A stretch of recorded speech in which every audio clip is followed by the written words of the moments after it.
Global টেকে আপনাকে স্বাগতম। Welcome to global tech. আমার পূর্বের প্রতিশ্রুতি অনুযায়ী আজকে হাজির হয়েছি নতুন একটি ভিডিও নিয়ে। আমার আজকের ভিডিওতে থাকছে how to make pair marker. আমরা অনেকে অনেক ধরনের চেক ফেব্রিক্স বা বিভিন্ন ক্যাটাগরি ফেব্রিক্স নিয়ে কাজ করে থাকি। আমাদের অনেক সময় পেয়ার মার্কার দরকার পড়ে, লাইক ম্যাক্সিমাম টাইম আমাদের স্লিপ পেয়ার করতে হয়, অথবা কাপ পেয়ার করতে হয়, এরকম অনেক কিছুই আছে, অথবা ফ্রন্ট প্যানেল পেয়ার করতে হয়। সো সেই পেয়ারটা আমরা কিভাবে করব সেটা আমরা আজকে একটু দেখে নেব। আমাদের পেয়ার করতে গেলে প্রথমে আমরা এখানে লাইক মার্কারটা যেভাবে সাজাইছি, আমরা এই জায়গায় সাইজ ওয়াইজ আমরা এখানে রোটেশনটা চেঞ্জ করে দিতে পারি। লাইক 50% গার্মেন্টস আমরা লেফট, 50% রাইট করে দিতে পারি চাইলেই। আর সেটা অবশ্যই আমরা মার্কার করার আগে ফেব্রিক্সটা একটু চেক করে নেব। সো এখানে আমরা কিছু গার্মেন্টস এখানে 180 ডিগ্রি ঘুরে লাইক লেফট থেকে রাইটে করে দিলাম। এখানে আমরা 4 পিস করে দিচ্ছি, লাইক স্মল এবং লার্জ সাইজের যে গার্মেন্টস গুলো হবে সেটা আমরা লেফটের দিকে করে দিলাম।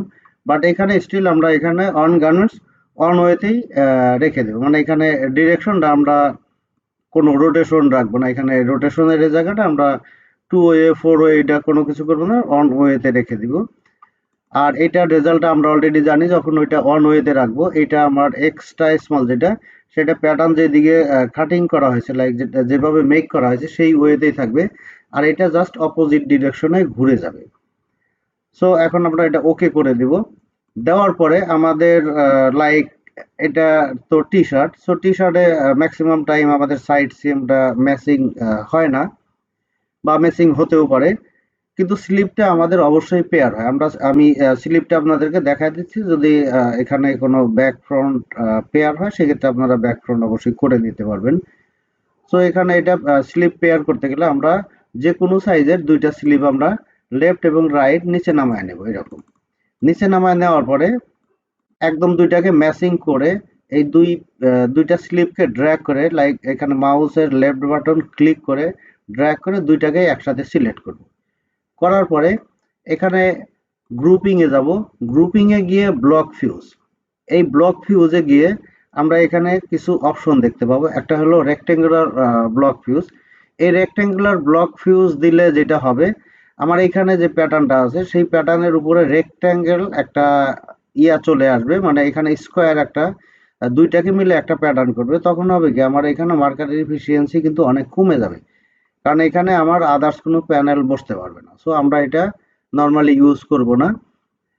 এবং এইটাও একই জিনিস, বাট নর্মালি আমি যেটা বলতে চাচ্ছি, আমরা এখানে 3 নাম্বার যে অপশনটা সেটা অপটিমাম ব্লক ফিউজ, এই ব্লক ফিউজটা আমরা ইউজ করব। এখানে ক্লিক করলে দুইটা সিলেকশনে থাকা অবস্থায় এরকম একটা উইন্ডো আসবে। এই উইন্ডোতে এখানে গ্যাপটা 116, মানে 1 ইঞ্চির 16 ভাগের 1 ভাগ আমাদের এখানে বাড়তি সে নিবে, ঠিক আছে, এবং এটা দিতে হবে।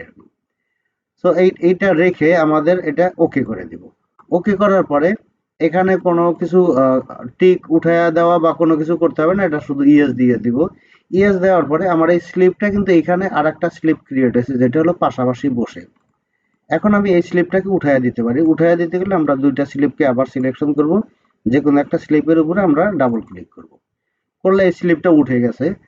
এখন এই স্লিপের যেই কোয়ান্টিটিটা এটা জাস্ট রিপ্লেস হয়ে এখানে চলে আসছে। এখন আমরা যদি অটো মার্কার দেই অথবা ম্যানুয়াল মার্কার দিলে একইভাবে এটা চলে আসবে। আমরা অটো মার্কারই দিয়ে দিচ্ছি।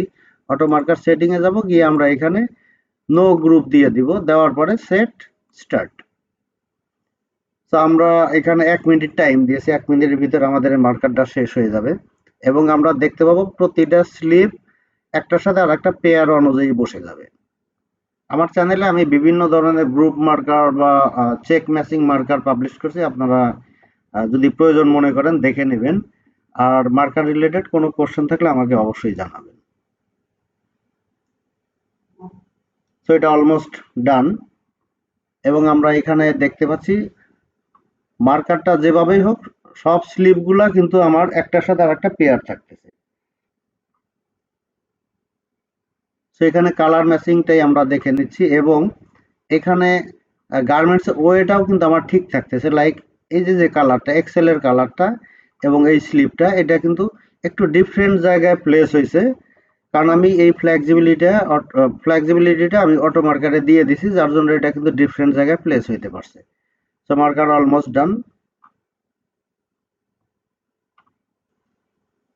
ওকে, মার্কার কমপ্লিট হয়ে গেছে। এখন আমরা এটা ডিরেকশনও কিন্তু কোনো মিসম্যাচ পাবো না। লাইক এখানে আমরা ডাবল এক্সেল দেখতে পাচ্ছি, এই কালার, এখানে এটা বান্ডিল, এবং এইখানের এই স্লিপটা আমরা কিন্তু একই ওয়েতে দেখতে পাচ্ছি। আর সবচেয়ে ইম্পর্টেন্ট থিংস হলো আমার এই স্লিপটা কিন্তু পেয়ার হয়ে গেছে।